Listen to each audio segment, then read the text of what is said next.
Décision Plus est au service des investisseurs boursiers depuis 1987, au tout début de l'autonomie boursière. Notre logiciel de graphique Market Vision Plus et notre logiciel de code dynamique Trader Plus en ont fait sa renommée. Nous sommes encore ici parce que nous évoluons sans cesse et que nous servons bien nos clients. Découvrez nos produits et services spécialement conçus pour l'investisseur actif et autonome dans la boutique Décision Plus. Le logiciel de graphique Market Vision Plus est en français. C'est le logiciel le plus utilisé par les investisseurs de chez nous. C'est lui que vous voyez dans le feu de l'action. Trouvez, classez et analysez plus facilement avec cet outil sans pareil pour suivre la bourse et prendre les meilleures décisions. Gardez vos titres à l'œil avec Market Vision Plus. Consultez la boutique Décision Plus pour en faire l'essai pendant 10 jours sans aucun frais, c'est garanti. Laissez-nous vous guider pour analyser la bourse et prendre vos décisions. Les analystes de Guru.tv feront tout le travail pour vous. De minute en minute, nous classons les titres selon leur situation technique. Nous révélons les signaux d'achat et de vente. Nous publions des recherches poussées et nous prodiguons des conseils en temps réel. Ça commence avant l'ouverture et ça se poursuit jusqu'à la fermeture des bourses. Profitez de chaque cycle boursier avec Guru.tv. Trader Plus, l'instrument du day trader. 50 cotes qui clignotent en même temps. Autant de listes que vous voulez. Graphiques à la seconde. De 3 à 30 graphiques. Des alarmes à volonté. Des listes de cotes préparées. Des modèles graphiques préparés. Prêts à faire feu. Achetez, vendez avec Trader Plus.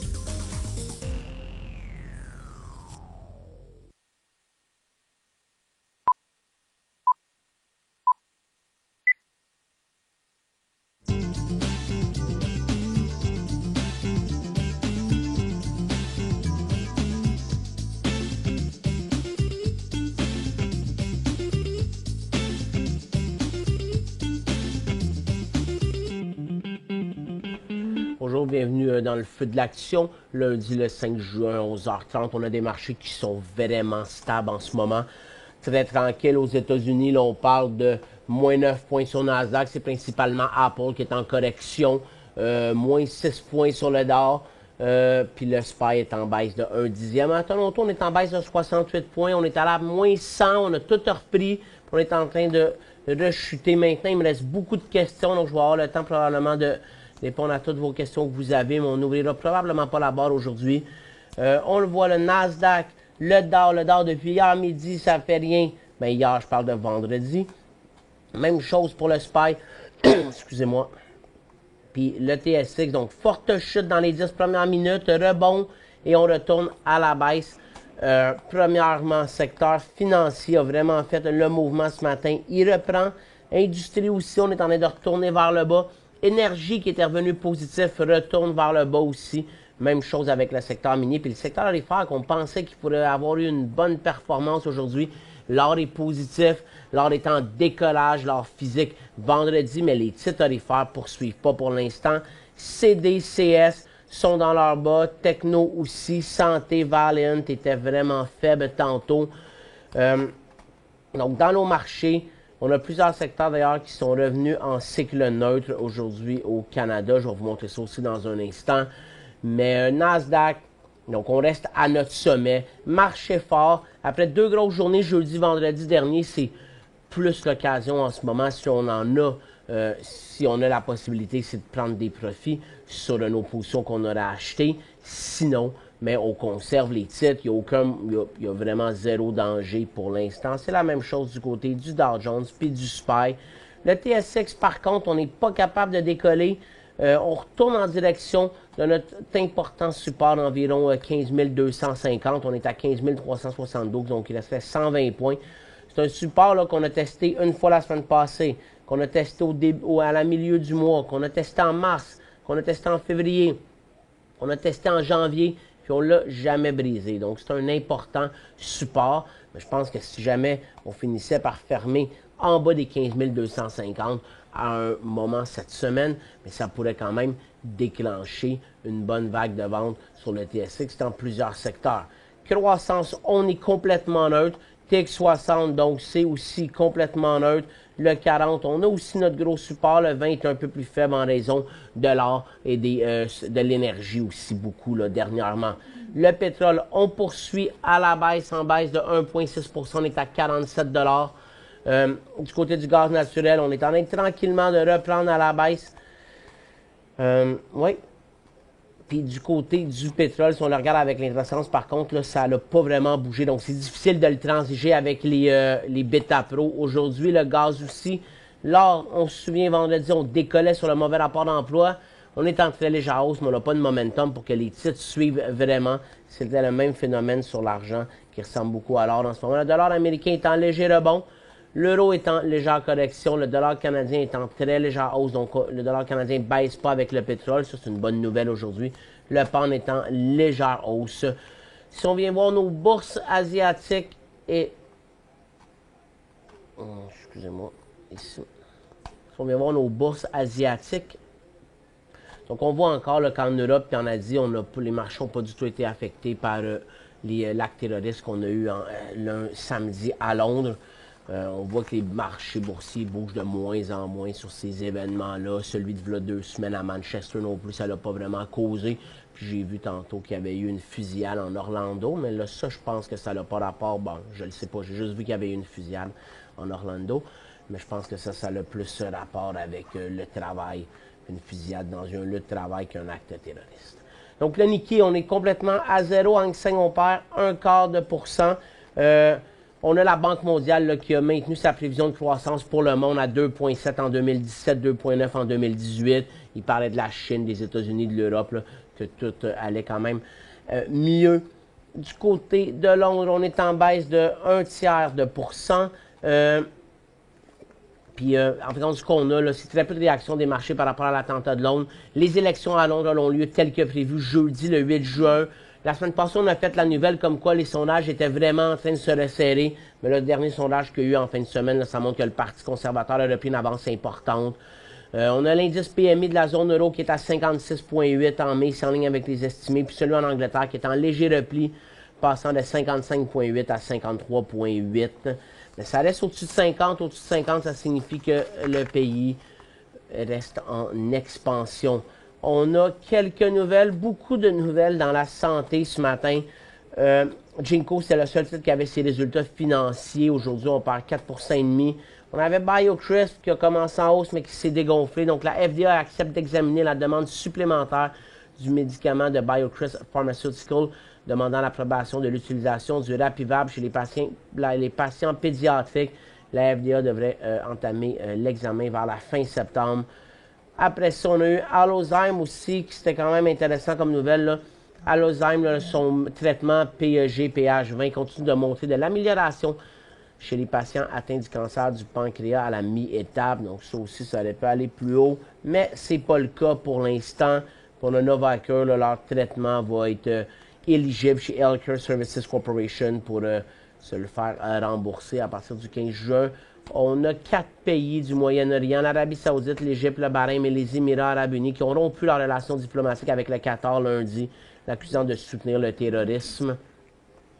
Ça pourrait créer de la volatilité encore davantage sur le pétrole, mais surtout peut-être sur le gaz naturel. J'ai lu que le Qatar était le pays qui exportait le plus de gaz naturel liquéfié. On a une grosse nouvelle au Canada, c'est Osisko Gold en hausse de presque 10 % à sa résistance. On est même en train de la traverser. C'était difficile d'ouvrir une position sur ce titre-là aujourd'hui, mais ils font l'acquisition de Orion Mine Finance pour 1,12 milliard canadiens. Ils vont doubler les flux de trésorerie à court terme, tripler le nombre d'actifs qui génèrent des flux. La Caisse de dépôt va investir 200 millions, puis le Fonds d'investissement Québec 75. On s'en va au mini bumper, puis on revient avec nos autres secteurs.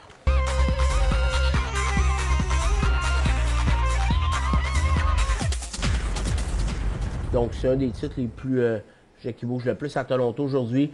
C'est une excellente nouvelle pour la compagnie. Ça va devenir un joueur mondial dans les royautés.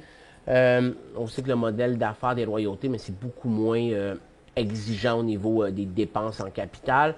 Puis c'est aussi beaucoup moins risqué parce que les autres, en fin de compte, là, ils achètent des projets miniers déjà existants fin de compte, ils achètent comme un pourcentage de la production qu'il va avoir. Donc, ils n'ont pas à développer la mine au complet. Donc, du côté de nos secteurs, il nous reste seulement services aux collectivités qui est en légère correction à la hausse. Du côté des secteurs baissiers, on a mine et énergie, c'est bien sûr. Puis matériaux, hein, à cause du secteur minier, matériaux brise vraiment. Du côté de nos secteurs neutres, là, donc techno, c'était aussi, on l'a ramené neutre. Industrie, c'était aussi, on l'a ramené neutre. CS, c'était aussi, on l'a ramené neutre. Puis CD, c'était aussi, on l'a ramené neutre. C'est toutes des fins de cycle de ce côté-là. Télécom, ça reste neutre. Finance, on est venu au support, on a rebondi complètement neutre pour l'instant. Puis secteur aérifère aussi, pour être à risque de passer en cycle baissier. Santé, même chose. Donc, on va commencer avec nos secteurs les plus faibles. Santé, bon, mais il y a Night Thérapeutique qui décroche aujourd'hui à 9,81 $. C'est un gros élan baissier. On brise un important support, un support qu'on tenait depuis longtemps. Ce titre-là se transigeait entre 10 et à peu près 11 $. On l'a traversé. Il n'y aura pas de rebond vers les résistances cette fois-ci. Donc, si vous en possédez, ça peut être un point de sortie. Quelqu'un pourrait même voir ça comme un point de vente à découvert. On inverse aussi complètement le couloir aussi. Donc, c'est un titre qui est à surveiller pour le restant de la journée. Mais quelqu'un qui me dirait, j'ai vendu ça à découvert aujourd'hui, Maxime, je ne pourrais pas dire que c'est une mauvaise décision. Le point de sortie serait à peu près vers les 10 et 10, disons. Donc, on parle de 30 sous. Les autres secteurs qui étaient à risque, finance. Donc, finance, on va aller voir c'est quoi qui chutait le plus. Banque de Montréal à son support. Banque Royale à son support qui rebondit un petit peu. Banque Nationale efface toutes ses cotes, mais ça, on est loin d'un élan. Powerfin qui revient vers le support. Power Corp aussi. Great West, donc les titres de Power sont plutôt faibles. On avait Industriel Alliance qui était pour être en élan baissier ce matin. Banque Laurentienne qui pourrait décrocher. Donc, c'est un petit peu de tout, mais il y a 0 élan baissier. Puis notre autre secteur, c'est le secteur aurifère qui est assez faible. Donc, dans les titres qui étaient à surveiller pour la hausse, là, King Ross, c'est pas le cas du tout. Cisco Mining, lui non plus, là, il veut pas y aller. Deto Gold est presque en élan baissier ici aussi. S'il décroche, là, on pourrait avoir un potentiel jusqu'à 15,45. Agnico Eagle, ça, c'est plus une correction qu'on a. Puis après ça, on a les gros aussi. Là, on va y arriver. Là. À Barrick, on va y aller tout de suite. Barrick qui est pas loin de nous redonner un autre élan baissier. Et Goldcorp aussi qui était assez faible tantôt. Lui aussi il pourrait nous donner un élan baissier. Donc Goldcorp, Barrick et Détour, c'est dans les plus faibles. Secteur minier, là, on continue à la baisse tantôt. Là, ça va donc bien mal. Tech est en baisse de 1,2%. HotB est en baisse de... Là, il est rendu positif. Puis on a... Donc, il y a probablement des titres américains qui chutent. Ah, non. Freeport ne fait rien. Puis, dans nos titres d'acier, c'est les titres d'acier. BHP Billiton, faible. Rio à son support. Puis, j'ai Norton Dynasty NDM qui était positif ce matin. Quand même intéressant, surtout s'il fait un prochain mouvement à la hausse. Donc, on a un graphique, là, ça c'est du 2 minutes qu'on a ici. Il sera surveillé, prochain point, 2,27 en intra-séance. Si on passe les 2,27 puis qu'on accélère, c'est le genre de titre qu'on pourrait conserver, qui pourrait se transformer de day trading à un titre qu'on pourrait conserver overnight, même s'il n'est pas nécessairement en élan haussier. Alors, c'est à surveiller, peut-être un des titres intéressants, là, dans les plus intéressants au Canada en ce moment. Du côté de l'énergie, je pense vraiment là, que si on a vendu à découvert ici ou ici, puis qu'on s'approche, qu'on est près du 5%, puis on est en haut de 7,5%, mais là, on devrait vraiment y penser. Mais ça, c'est les titres qui sont encore neutres. Passéon. Le seul titre qui est en élan baissier aujourd'hui, c'est ALA, Altagas. Mais sinon, là, ce qu'on a, là, des titres comme Surge Energy, là, si on l'a vendu à 2, ben ça, c'est peut-être pas un bon exemple, là, parce qu'à 2,31, c'est un peu plus difficile. Un titre comme ça, 5,53, il vaut 5,23, c'est 30 sous, c'est 6% environ, 6,5. BNE, si on l'a vendu ici, 17,22, c'est à peu près 1,50 $, 10%. Ici, on n'en fait pas assez, par contre. True Energy, de 4,10 à 3,83, on est à peu près à 5%, dépendamment à quel prix qu'on l'a vendu. Si on l'a vendu vers les 13,88, c'est 1 $ ici sur Encana. Ça veut dire que c'est à peu près 7 Je pense qu'il ne faut pas hésiter à prendre des profits. Il faut prendre des profits un peu plus rapidement à la baisse, puis dans les sites volatiles aussi. Donc, énergie, c'est de ce côté-là. Dans nos autres secteurs, là, santé, je vous l'ai-tu montré? Ah, j'ai juste montré, en fin de compte, Knight Therapeutics, mais c'est Valiant, l'autre. Donc, Knight est en élan baissier. Valiant est pas loin d'un élan baissier. CXR, lui, ben, il pourrait décrocher, il fait pas grand-chose. On va aller à la pause maintenant. On va revenir, on va commencer à répondre à vos questions. Pour joindre Michel Carignan et son équipe par courriel, écrivez à michelcarignan@decisionplus.com. 5 bonnes raisons de gérer vos investissements avec Banque Nationale Courtage Direct. Des frais de commission fixes à 9,95 en tout temps pour tous les clients et à partir de seulement 6,95 si vous êtes un investisseur actif. Aucun frais d'administration annuel si vous détenez plus de 20 000 $ dans vos comptes. La possibilité d'ouvrir des comptes enregistrés en devise américaine. Des outils performants afin de faciliter vos prises de décision. Un service à la clientèle primé et un niveau de satisfaction parmi les plus élevés de l'industrie. Pour en savoir plus, visitez le bncd.ca ou appelez-nous dès maintenant. Décision Plus est au service des investisseurs boursiers depuis 1987, au tout début de l'autonomie boursière. Notre logiciel de graphique Market Vision Plus et notre logiciel de code dynamique Trader Plus en ont fait sa renommée.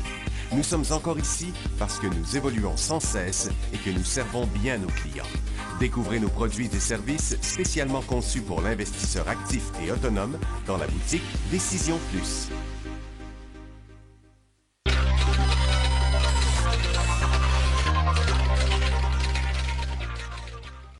Donc, avant de regarder les questions, on va regarder les titres de day trading qu'on avait montrés aux clients à 10h30.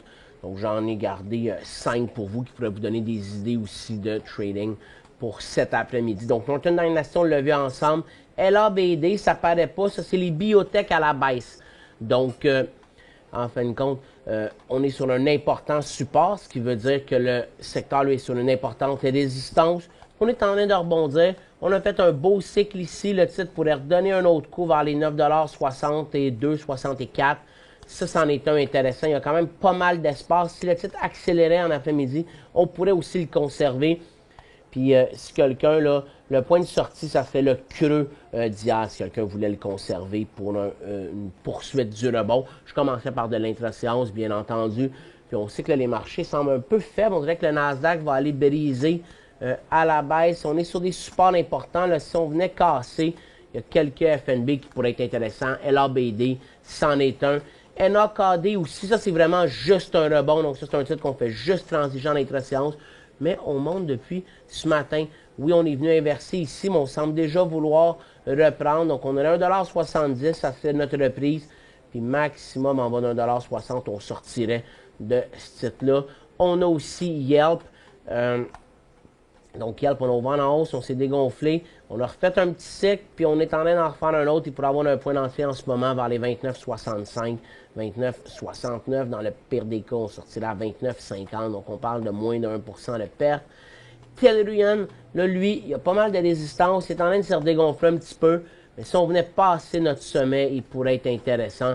C'est à peu près ça qu'on a. Donc, vraiment, les 4 premiers, pour moi, sont plus intéressants, là. Vous pouvez les enlever. Ça serait 4 à surveiller cet après-midi.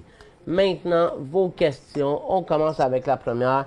J'ai acheté 1500 PAU à 28,82. Ça devait être cette journée-là ici.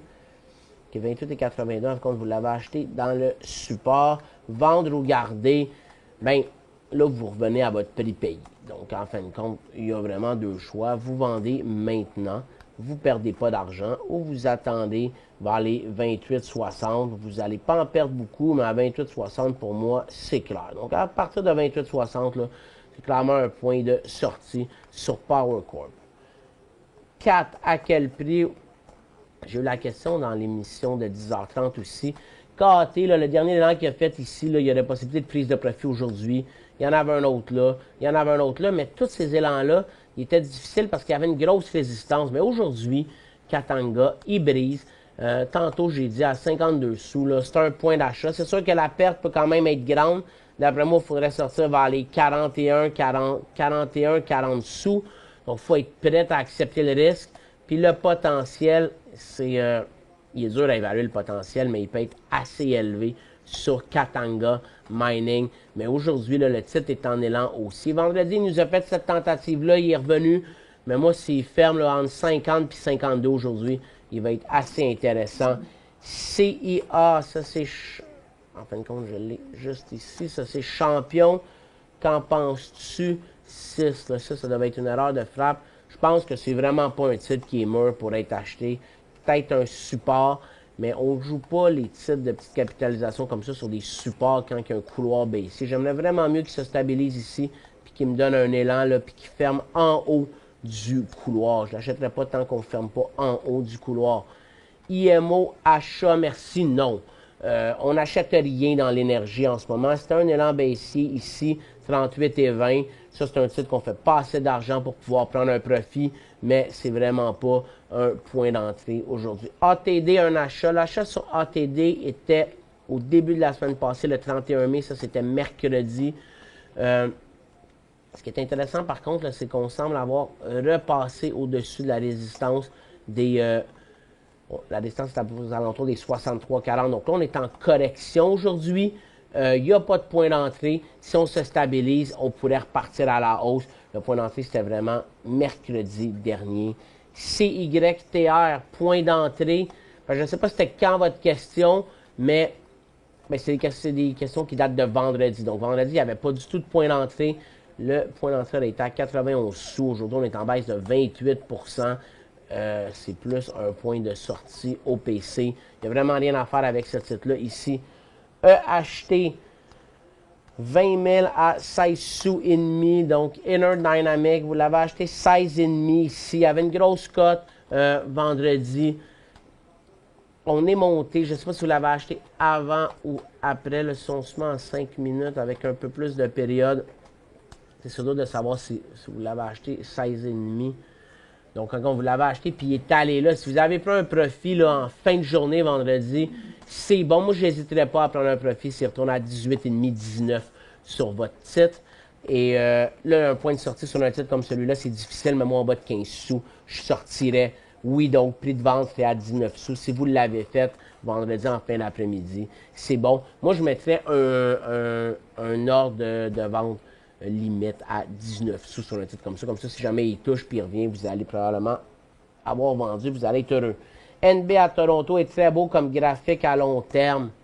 Moi, je trouve pas du tout que c'est intéressant, ce titre-là, à long terme. Je vois pas ce que vous aimez à long terme. En fin de compte, à long terme, là, depuis 2014, le titre, c'est dans une grosse formation neutre. Oui, il y a beaucoup de volatilité entre le haut et le bas de la formation neutre. Puis depuis 2016, c'est un gros couloir baissier. Donc, pour moi, honnêtement, en ce moment, il n'y a pas de point d'entrée sur un titre comme celui-là. Le point d'entrée, c'est aux alentours des 80 sous. Puis moi, j'aimerais vraiment mieux attendre encore une fois qu'on inverse ce couloir-là. Donc, moi, je n'entrerai pas sur ce titre-là avant d'avoir inversé le couloir. Dépendamment quand il traverse, ça va être en haut de 80 probablement. THCX, où il va? Bien, il va pas loin. Ça, c'est dans la marijuana. Ça rebondit aujourd'hui. Aujourd'hui, il n'est pas laid du tout. Il vient de partir à la hausse. On va juste enlever un peu de données. Mais les autres titres sont quand même faibles. Alors, pour l'instant, le titre-là, il ne fait rien. Moi, je ne l'achèterai pas aujourd'hui. Si on vient voir les autres titres de marijuana, on va faire la marijuana. On va juste faire cette question-là. Puis après la pause, puis en fin de compte, je vais avoir tout répondu à vos questions. Donc, on va ouvrir la barre de questions aussi pendant la pause. Mais TSO3, acheté à 3,05 $. Pour le moment, il faut conserver à 2,85 $. On sort absolument. Puis à 3,30 $, on prendrait un profit. Je pense prendre position sur le long terme dans XBI. Ben, XBI, là, ça ressemble un petit peu à c'est un peu ce que mon LABD suit tantôt. Donc, XBI, énorme résistance ici. Il casse. Soit que vous l'achetez à 66 $ sur sa faiblesse, soit vous attendez vraiment qu'il inverse ce point-là en graphique hebdomadaire. Là, ça pourrait être intéressant. On s'en va à la pause, on ouvre la question, puis on revient avec les titres de marijuana.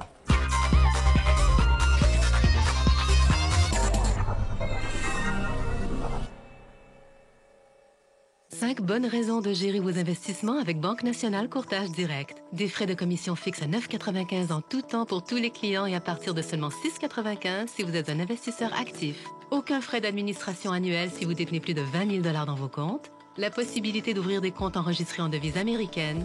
Des outils performants afin de faciliter vos prises de décision. Un service à la clientèle primé et un niveau de satisfaction parmi les plus élevés de l'industrie. Pour en savoir plus, visitez le bncd.ca ou appelez-nous dès maintenant.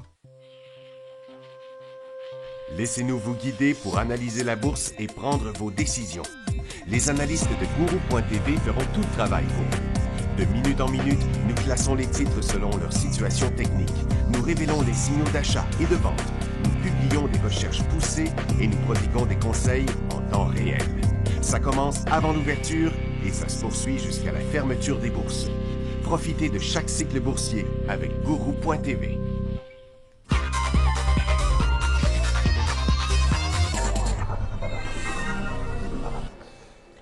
Bonjour, bienvenue au retour de la pause. Donc, les titres de marijuana, regardez, HMMJ, l'indice en baisse de 4,3 %. Donc, déjà, ça nous dit que c'est probablement pas le bon moment pour acheter des titres d'énergie, de marijuana. Weed, qui est une recommandation de vente à découvert qu'on a faite sur Guru.tv ici. Aujourd'hui, il donne un élan baissier. Il y a des chances qu'on puisse prendre un profit, mais sinon, on ne rentre pas non plus dans Weed aujourd'hui. APH, décroche aussi, lui aussi est en élan baissier le 25 mai dernier. Organigramme décroche. Aurora Cannabis décroche de 4 %. Aurora Cannabis, là, je pense que c'est le titre qui a le plus de poids dans l'indice HMMJ. Pourquoi? Je ne le sais pas. Mais regardez, moins 4 %, l'indice fait 4 aussi. On n'est pas loin d'un élan baissier sur Cannabo. Il y a juste Hydro-Potécaré qui monte. Moi, quand je vois un titre qui monte puis toutes les autres qui baissent, je me dis que c'est sûrement pas le moment d'acheter des titres là-dedans. Donc, on commence à avoir pas mal de questions. On va pouvoir y aller. On va juste regarder les marchés un petit instant avant de finir avec vos questions. Pour le moment, Nasdaq résiste sur son support. Le SPY aussi. TSX, lui, baisse. On revient vraiment vers le creux. Dans nos secteurs, là, c'est gold, c'est l'or en ce moment. Donc, HGD pourrait être aussi un bon choix là, pour ceux qui voudraient transiger. Bon, puis HGD, là, si on l'achète maintenant, c'est le genre de titre aussi qui pourrait se transformer facilement en titre de swing trading. Donc, on a un point d'entrée maintenant sur HGD. On va juste aller voir HGD, puis après ça, on regarde vos autres questions ensemble. Donc, 8,65, on l'achète. On pourrait sortir à 8,55 si on avait un gros rebond du secteur en après-midi. Sinon, on le conserve. Puis si on veut l'acheter en swing trading, le point de sortie, c'est 8,15. À 8,15, on perdra à peu près 50 sous. C'est un peu plus que 5 %. Est-ce le bon moment d'acheter TH? Bien, TH, là, il est vraiment pas loin d'être en élan. Donc oui, ça peut être le bon moment pour l'acheter. On a vu, par exemple, que le secteur santé n'était pas très fort aujourd'hui. Mais TH, lui, c'est vraiment un beau titre. Il fait des beaux cycles. Donc oui, ça peut être un go sur TH. D'après moi, son volume devrait se rendre vers les 200 000. In dans BTL. BTL est en élan haussier. Toute honnêteté, moi, j'aimais mieux cet élan-là ici qui brisait un peu plus. Aujourd'hui aussi, la grande question, c'est ces 15 % de hausse. C'est un titre aussi, je pense, qui est intéressant en intra-séance BTL. Le beau point, il était ici à 6,33. On a un prochain point, là, 6,72. Donc oui, on peut l'acheter maintenant, parce qu'à 6,72, c'est un autre 13 sous de hausse. Ça c'est juste pour le day trading. La grande question, c'est le prix qu'il va falloir sortir. C'est au moins 5,50. On parle donc de plus qu'un dollar, pas loin de 20 %. La grande question, c'est est-ce que vous êtes à l'aise ou pas avec ça. Si vous l'êtes, vous pouvez y aller. Si vous n'êtes pas à l'aise avec une perte de 20 %, on oublie ça. Quand acheter la Banque Royale? La Banque Royale, là, il y a deux stratégies. La première, ça serait qu'on l'achète à 92,50, ça y retourne. Puis la deuxième, c'est qu'on l'achète à 95 quand il repart. Le dividende, je pense que vous êtes capable de le trouver sur Google Finance ou juste en tapant dividende Banque Royale sur Google. Ça devrait être entre 3 et 4 % d'après moi.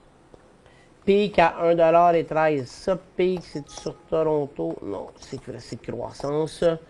Peak Social, 15 000 à 1,13 $. En fait, c'est un élan baissier aujourd'hui sur Peak. Donc, votre question, moi, je vous dirais, on sort aujourd'hui à 97 sous. Si vous ne sortez pas aujourd'hui, vous prenez le risque qu'il aille à 80 sous. Donc, c'est ce qu'on a ici. OSB, c'est bon de mettre le symbole. Donc, là, je vais analyser OSB à New York. Puis le point d'entrée sur OSB, c'est 29,80. Par contre, j'ai besoin d'une question plus précise que ça, là. HGD, je viens d'en parler, donc c'est maintenant le point d'entrée. Salut Maxime, acheté CRA à 90 sous. Donc, vous l'avez acheté ici. Ce qui est vraiment intéressant avec votre titre, c'est que là, on a fermé vendredi au-dessus du 90. Bon temps pour vendre ou tu attendrais un peu? Ben, il est à 94. Je trouve que c'est pas beaucoup. Moi, j'attendrais encore ce titre-là. Le volume est fort en ce moment. On fait des nouveaux sommets à vie. Je donnerais un autre cut à la hausse, là, puis je prendrais peut-être un profit vers 1 $. Il semble donner un boom. Acheter 40 000 CUZ. On va aller voir maintenant CUZ à 21 sous. Donc, on peut penser que c'est sur croissance. Donc, lui, vous l'avez acheté probablement ici à 21 sous. Moi, je n'hésiterais pas à sortir à 20 sous sur votre titre. Ça serait ma stratégie. Parce que sinon, on sort en bas des 17. Puis là, c'est une grosse perte. Donc, à 20 sous, parce qu'on a une formation neutre ici. Donc, s'il ferme à 20, on sort. S'il tombe à 19,5, on sort aussi.